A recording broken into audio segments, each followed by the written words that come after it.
The new Ford EcoSport is today on Autogefühl, your #1 resource for in-depth car reviews and your #1 community to discuss cars with Thomas. This one here is a real surprise. Exterior, interior and the driving experience of this latest product upgrade. And I will tell you why this one here, the new version of the EcoSport, is a surprise.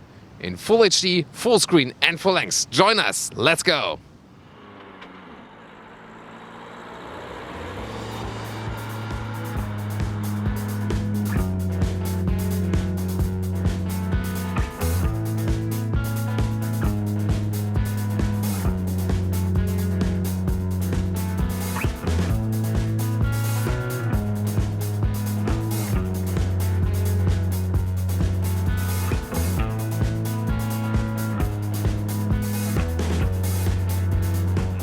So over the past years we've shown you several product updates of the Ford EcoSport, and we have to admit it wasn't really one of the best cars we've tested. This one here now is really a bigger update, because they say they have updated 2,000 parts of this vehicle, which is basically half of the whole vehicle. So really looking forward to that review now to see what they have changed. And let's start with the front. First of all, a new front grille. Before that, you might remember it was basically split. There were two elements here in the front. Now one big front grille, also in line with the other SUVs, with the Kuga and with the Ford Edge. Then the new designed headlights. They are xenon, and basically that's xenon and that's it. There are no other choices. Also the lower area has been redesigned. Overall a stronger front end, you know, cleaner from the design for sure. This one here is the new ST-Line. This one is now the first time available also for the EcoSport with the Kuga. It's, you know, very famous. One quarter of the customers goes for the ST-Line with the Kuga. Now they expect similar figures for this one here. And already tell you something about the off-road capabilities. 21 degrees is the approaching angle here for the front. It's a little bit more in the rear, of course, but for soft off-roading, this is surely suitable. And there will now also be an all-wheel drive for the first time. We will soon tell you more about it. Tell me in the comments, how do you like the new front? 4 meters or 13.1 is the total length of the Ford EcoSport, so a very short vehicle. And you've seen here now already, there's also this additional replacement tire that is usually at the back, or has been. Now it's just optional for 200 euros. The base model, especially for the European markets, just come without it. Maybe on off-road markets it's more important to have it still. Then, what is very important, this vehicle now for the European market is built in the Ford European plant in Romania.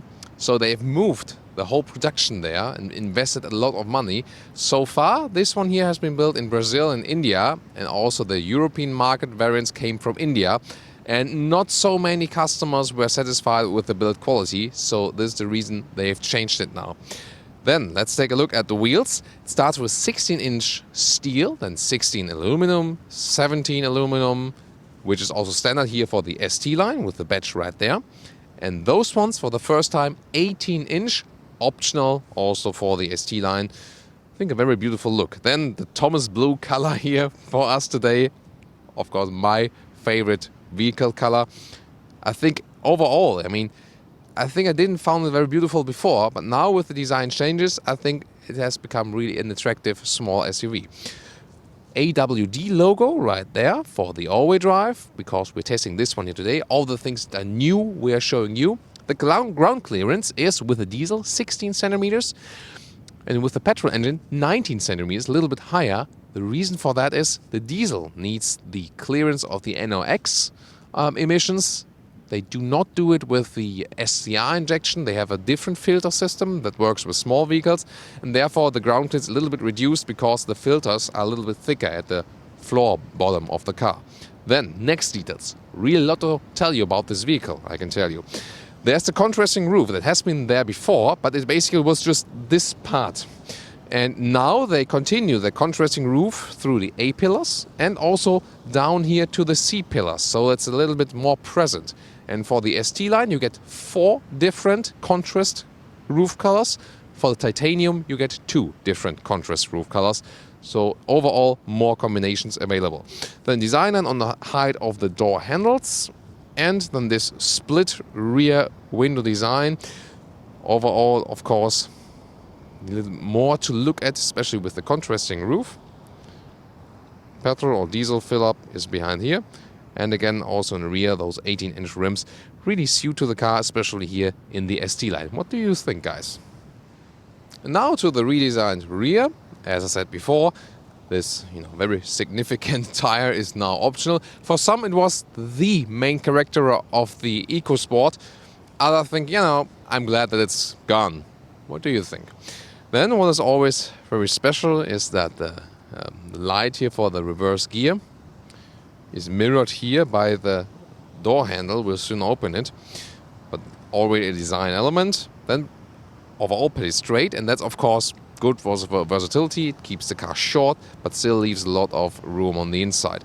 Also in the ST-Line, we got a painted lower bumper that stresses the sporty approach of this sports line. And the really interesting thing is, we'll take you to an inside tour soon of the trunk, but here the hatch still opens this way, and the only thing I would have expected maybe is this one looks like a handle you can pull, but you can't. You have to press a button. You have to get used to that. And this is of course, like in a Mitsubishi Pajero, of course. It's somehow funny that it works this way, but adds a little bit to the special character for sure. And now we'll show you the inside. Here we go. And you see there's a hydraulic support that helps you a little bit. And the main reason is that usually you have the tire, or you can optionally put the tire, and then you really need the support. As with the tire, it's really hard to do that just yourself. Then there's the trunk. Well, it is not that long because it's a short vehicle, but the size is really well used. This one here, this cover is new. There's also, basically there's a strong paper inside that holds a lot of weight also, and at the same time it's from recycled material. Then you can put it up, have some little storage below, and you can also put it a level up right there. But usually you would just leave it like this, actually. Then you can also flip the seats. You can reach over there with your arm, and the advantage is that now you can either have this one or you can put it out completely. That would be possible, like this. And then there's this upper step, and this upper step serves, it raises them a little bit, but this one here serves that you have an even transition now. Before you could only have it with a gap. Now you can push things through to the front. So, and let me show you the maximum setup for you right there. So because we have manual seat, we can also put it to the front, just like this, and let me push this one to the maximum front. Yeah, that would be the maximum loading setup until here. And what you can also do to get the rear bench even flatter, you can pull this one here up, and then you can put down the seats, and then you see you have an even flatter surface. If you put this one then in the higher position again, you have even better transition, and you can put it a little bit flatter if you like so.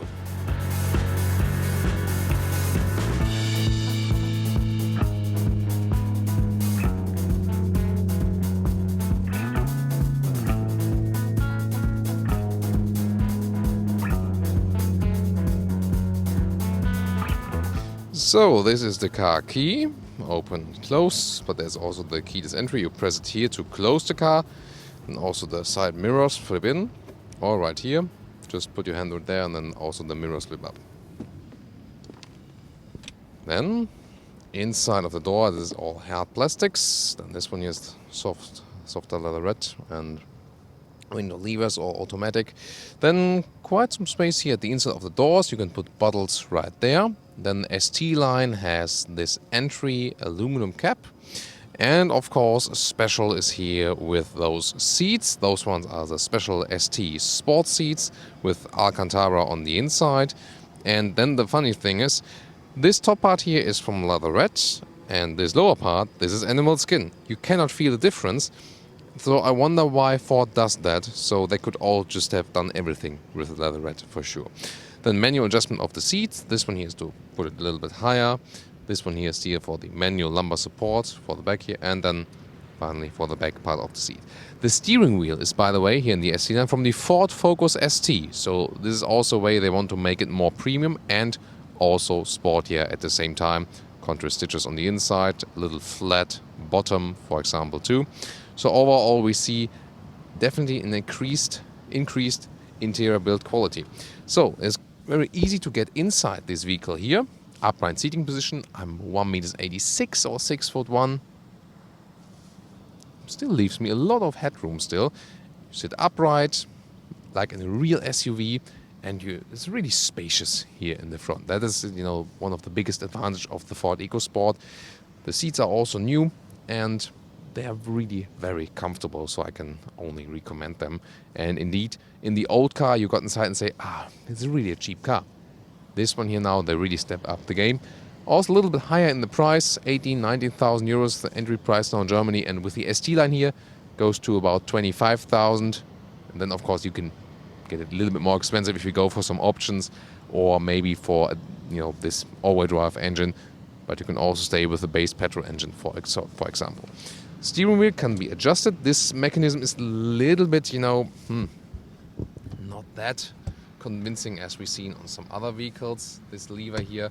But you can adjust it in all the 4 ways. That's also, of course, a nice thing to do to really adjust your seating position. Then I can turn on the ignition. There you can see the instruments, rather classic, with a small screen on the middle part. Yes, a lot of information. When you have the door open, it's always like this. Da-da-da, da-da-da, da-da-da. Quite annoying sounds. Here you have the digital speedometer or also the consumption figure. Oh, we managed to go below 7 liters now, meanwhile. That is really good. So usually this engine setup here also tends to consume a little bit more. That's too much, of course. And by the way, in the titanium trim, you get what is instead of Alcantara, here with the fabric on the inside. And the very base seats are all fabric.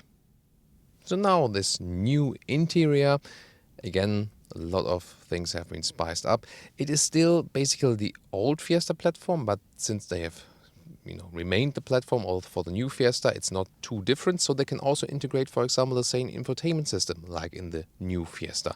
This one here forms a kind of door handle, but it's really just place to put stuff. Then the glove box here. Oh, it slides down smoothly. Nice. This one here has been softened up now a little bit. Here also soft touch material, just in the inside of the doors. It's hard, but overall definitely step up the build quality. Also here when you control the vents, so many details have been spiced up. That's good. Temperature control in the lower parts. Also digital for the temperature, for example. 2 USB slots in the lower part. That's very well done. 12-volt power supply. Then here the 6-speed manual gearbox. This infotainment system stands up quite tall. Maybe it's a little bit too upright, I don't know. And there are 3 different choices. It starts now with 4.2. It's like a very small screen inside and just basic functions. Then there's a 6.5 inch, already with the new Sync 3 system, optional GPS. And then this one is the 8 inch with Sync 3 system. And again, optional. You can spec the GPS software to it. Soon more details also to that. Then I said earlier, the Ford Focus ST steering wheel, quite sporty and good feeling here in the interior. And the windscreen, one thing I want to tell you about that, it has those features here for winter clearing, those heating spirals inside that they heat up in winter times. I always see them when I look against them. I don't like it, but of course it's good then in winter times. Also, a heated steering wheel is optionally available. So also in this rather cheaper segment, again, premium features available. Heated steering wheel would be then also here in the temperature climate unit. Now the details to this infotainment system. The top one, in the lower part, you have those hotkeys for phone, for example, going just Bluetooth function. Here, then to add a device with Apple CarPlay or Android Auto or settings. That one, by the way, it first of all works well, but then as soon as you have the smartphone mirroring function, you cannot use the car-own GPS. So you want to listen to your Apple CarPlay on the music via the cable, the whole route you have set in is cancelled and you can only use the smartphone GPS. That is happening with quite some cars at the moment on the market, but others already have solved this problem. Therefore, we asked ourselves why they did not. And they told us actually that Apple would have not offered that and that their software wouldn't work that way. So they still have to work on that, I guess. And also, you cannot zoom in and out easily like this here, like on a smartphone. And they said that customers would rather use this swiping function and then hit a point on the GPS. I don't think so. For zooming in and out, you have to go to controls and then put plus and minus to zoom in and out. And who can actually do that while driving? Also, the tune. This is here just for radio, not for zooming in and out. So I think GPS software-wise, they really have to still work on it a little bit. But if you compare it to the predecessor now with the Ford Sync 3 system, it's really a big step ahead now. So in the lower part, some more storage room. And here you can see again the USB devices. But I cannot plug in my smartphone again right now because all our route would be cancelled. So now I have to use my my power bank to charge my phone and then put the power bank here again. I mean, yeah, about that. 12-volt power supply. Then manual handbrake still. Some space here and cup holders. Here also adaptive. They hold the bottle tight even with a little illumination. Nice. Another spot. And here the armrest. Well, this one here is a little bit loose. This is one of the few parts left which are not that extremely good from the interior build quality. And this one here is also split. Not sure what you would put in there because it's quite slim. But at least you do have some possibilities here for the storage spaces. So now to the rear compartment, and well, it looks like no one could ever fit in there. But now's the surprise. Even if I would be driving, I can still somehow fit here. The back part of the seat is rather soft. And because you sit so upright, you can still somewhat sit here. So I now would ask the driver, who will be as tall as me, just a little bit more in the front, which is, totally sustainable for the driver still. And then, indeed, 4 adults could still fit here because, again, you have this upright seating position. Also, the rear bench is quite wide, so it is relatively comfortable to sit here also in the rear. Again, of course, better when the tall driver in front of you is maybe a little bit smaller, it goes more to the front. But again, as everything is so upright built, this is also one of the big advantages. And also here, a lot of headroom still left for a car of this size. Even if I sit totally upright. So this is definitely one of the strengths of this car. And I can show you, just to get a visual proof also. I'll switch back again to the front driver's seat and move it in a position that would still be suitable for me somehow. So, I mean, so far I drove like this. But I can set it a little bit differently then. And let's see how that one plays out. So right here. Yes, it would be okay, but if I go a little bit slider in the front, so I could still live with that. I got the seat also in the lowest position, basically. I could still drive like this. And let's switch back again. You see, it's just a slight notch I moved forward now. But that is then exactly enough that my knees do fit here behind the seat. So, again, you have to think about 13'1" or 4 meters in length. It's still a super short car. But considering this length, I think the room that is being offered is still quite reasonable.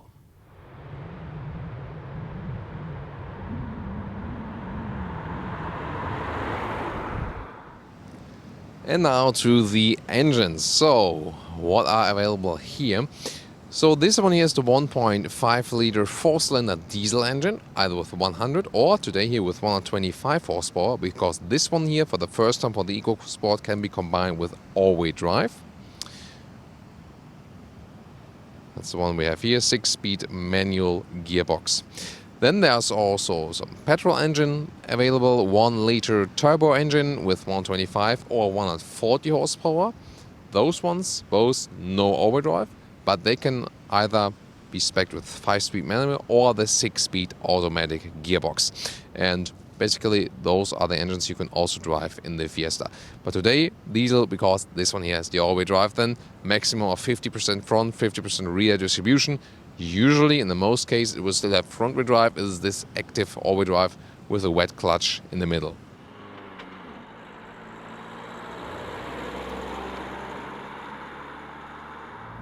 So now the driving part. This will also be very interesting. So I think the last drive with the Ford EcoSport before this upgrade here, I think was about 2 years ago, and also driving wise I could say, I didn't really like the car that much. But also driving wise, they have worked on it a lot. And again, we hardly have that with facelifts or model updates, that they've changed so many parts.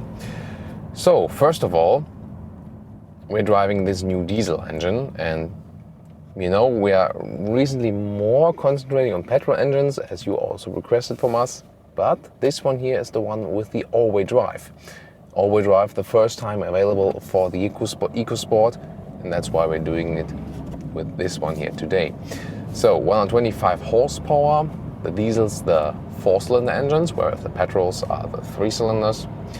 And so far, well, you have quite good power with this one, quite good torque. And the most remarkable thing is really the gear shifting. Later on, I'll also tell you something about Motorway and driving in a little bit in darkness. But here now, bright, a little bit of sunshine. They have managed to put the manual gearbox in a way that you can, on the one hand, quite easily shift actually, but on the other hand, when you put in the very gear, you don't really have resistance, but you have a haptical feedback. It's really perfect. So it is easy and crisp at the same time. Maybe sounds like a contradiction, but somehow that works. So I'm not the biggest fan of manual shifting, because I just think always that automatic gearbox are just more comfortable. But this one here, very well done. 6-speed manual, by the way. And those diesels here are indeed just available with the manual gearbox. The petrol engines you can also get with the automatic gearbox, as we also know from the Fiesta, for example. The steering wheel, as I said earlier, from the Ford Focus ST, here in the ST line of the Ford EcoSport, so that also gives me a sportier feeling while driving, also more premium feeling while driving. So far, the previous generation that was also not built in Europe, while driving it conveyed a feeling of, it's a versatile and practical small car with a lot of room inside, but it's somehow indeed just cheap. And now when you're driving this one here, this update, you feel the concise difference. You don't think, oh, that's so cheap, This is really now on a good standard. And one major thing about that is also the new sound insulation.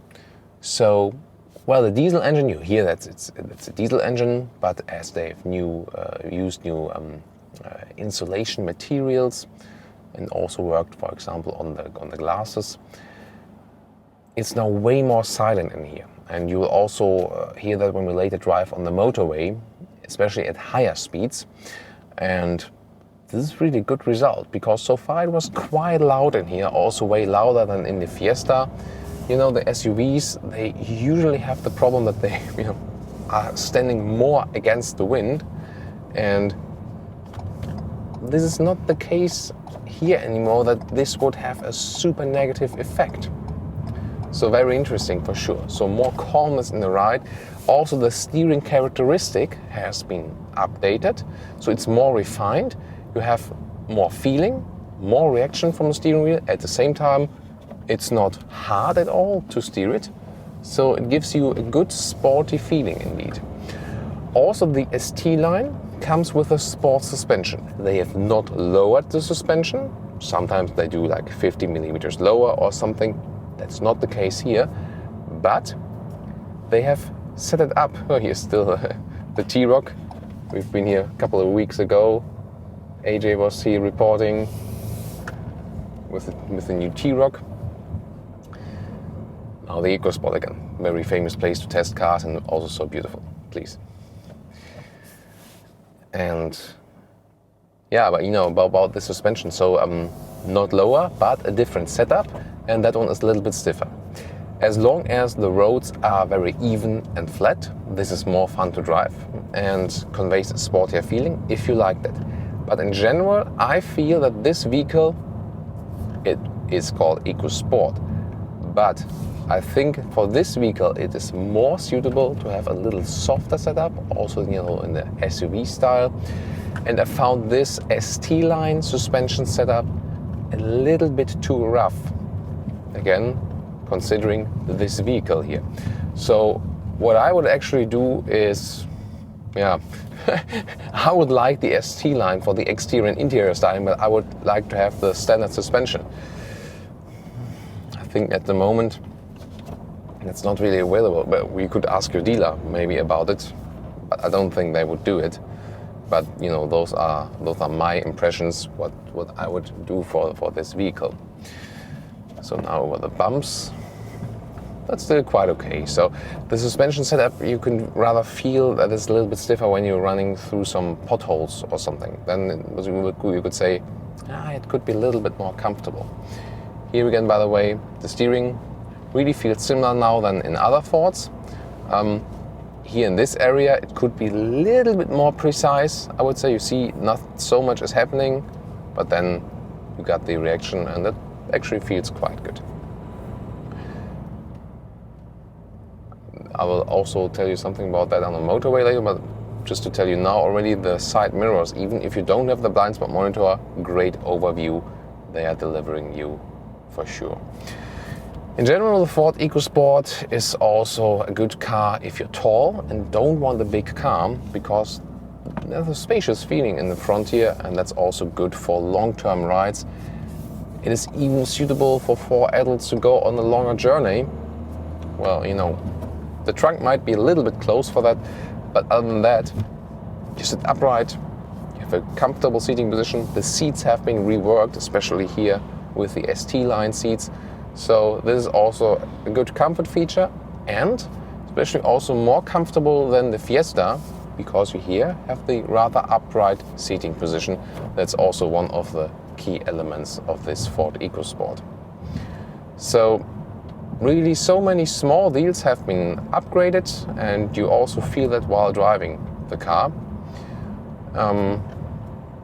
Really also a surprise for driving too. So it's really rare that we have cars where we say, you know, they're really not that good.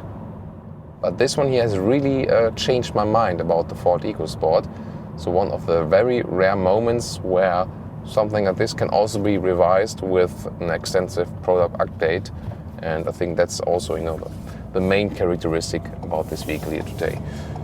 So we're having fun in those roundabouts here on those cobblestones. Then you feel it's a little bit less comfortable than maybe other competitor vehicles. But indeed, driving-wise now, they do have a competitive product. Last but not least, the all-wheel drive. So in dry conditions, you don't feel that much from it. Just let me tell you how it works. If you really need it in winter times, maybe snowy conditions, or if you have some, you know, you got a big house with an off-road parkour around it. I don't know. There's this front-wheel drive as base in normal situations, and then when there's needed torque, there is wheel spin in the front. Power is transported all to the rear with a wet clutch in the middle, and that is doing it. It's just physics, basically maximum 50-50 distribution front-rear. So you're quite flexible with that. But of course, the all-wheel drive, so I'll also tell you later, it also brings the consumption even a little bit higher. So I would only go for that one here, the all-wheel drive diesel, if you really need the all-wheel drive. Otherwise, I think you're probably better off with this new 3-cylinder petrol engine. You save money in the entry price, and well, they all consume quite a lot of fuel, so then you can also just leave it with the petrol. So those are our first driving impressions here with the Ford EcoSport.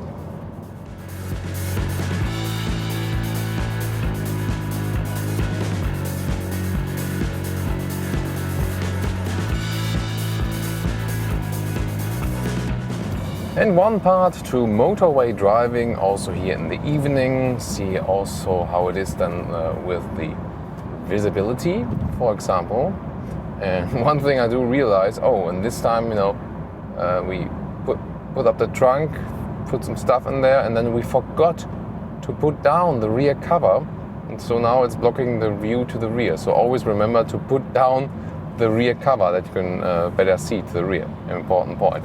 What I realized for the visibility from the sides, those side mirrors are really excellent. So they are very wide and crystal clear, and they give you really a very good view of what's next to you and what's behind you. Also, you can equip this vehicle with a blind spot monitor, which we have also right in here. So at the moment I'm seeing on the vehicle on the right, but let's see if I can switch over to the right, and you will also be soon able to see it on the left.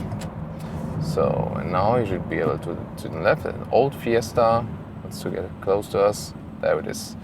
And this dot is rather working as a very close one. So it's not really warning you when a vehicle is approaching from far behind, but rather when it's really exactly in the blind spot too. Similar than with the French blind spot monitors, for example. Here we go again, and there we go with the dot. Yeah. The mirror is also zooming a little bit, by the way. Then, from being stuck in traffic, of course the automatic gearbox would help here, but we have the manual gearbox, as this one here is then combined with the all-wheel drive. You also feel the all-wheel drive here, even if you're not off-road, because you feel that the car is not only pulled from the front or pushed from the rear, but it's basically doing both at the same time, and you do feel that somehow in the driving characteristic.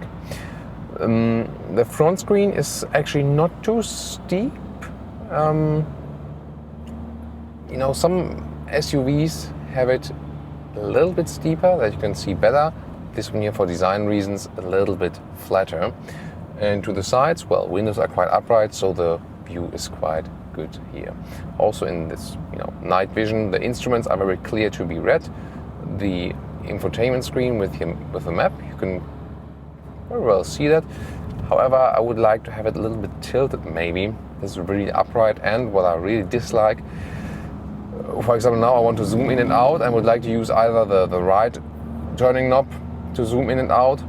That's not possible, or I want to just use the fingers, and that's not possible too. So I would like an easier solution to zoom in and out for this one than here.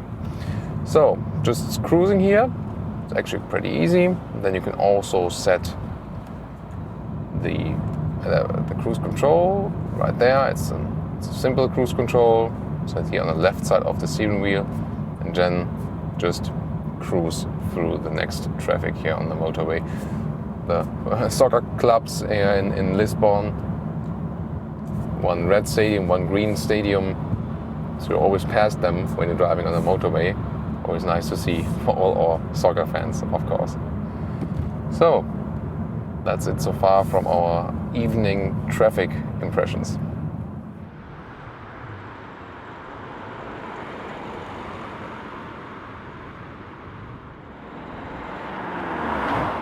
What a beautiful day here with you together in our review at Praia do Guincho near Lisbon, near Cascais here in Portugal. One of my favorite nature spots and also my favorite review spot for sure. So obrigado also for our Portuguese watchers here taking a next step without an Autogefühl. And also what a beautiful surprise with the Ford EcoSport, a vehicle I would not have recommended yet, but now as they really changed a lot of the parts, stepped up the game, brought it exterior and interior quality-wise to a whole new level. I think now, surely some say, it's not my favorite car from the exterior, but now I think it's quite attractive from the exterior. It wasn't before, I think. Also the interior stepped up the game there really massively. Finally, also modern infotainment solutions. However, they lack some of the software programming with the smartphone integration still. We talked about that in the interior review. some tweaks here and there, which we recommended throughout this review. But overall, I mean, the whole concept is still good to have this small SUV, less traffic size, less length, you get along with it in the city, no problems finding a parking spot, but still, you have a lot of room on the inside. That is the biggest advantage. Also more refined in driving now, more silent, that's the good thing. Consumption is too high, that's on the downside. So I would really recommend only take the all-wheel drive, which is probably even accounting a little bit for the consumption too, and the diesel if you really need the all-wheel drive. Otherwise, I think it's good to go with the turbo petrol engine. It also consumes a lot of fuel. That's just the downside, but it drives quite well. Also with a new steering setup, it's actually quite fun to drive. And for now, the first time, I can also recommend the Ford EcoSport. So this one here, a big positive surprise today. I think the work they put in this vehicle here will pay off, and you have to know how will the market will evolve. So, especially in Europe, the US is already at that stage. In 2020, over 1/3 of all vehicle sales will be SUVs, and that's the reason also why so many different manufacturers invest, especially also now, in those small SUVs. So, what's your opinion? What's your take on the Ford EcoSport in this new update? I mean, sometimes all new cars are rather a facelift. Here it's maybe the other way around. It is a facelift and upgrade that could be announced as all new from the things we have seen today. Thank you so much for joining us. Also join us next time.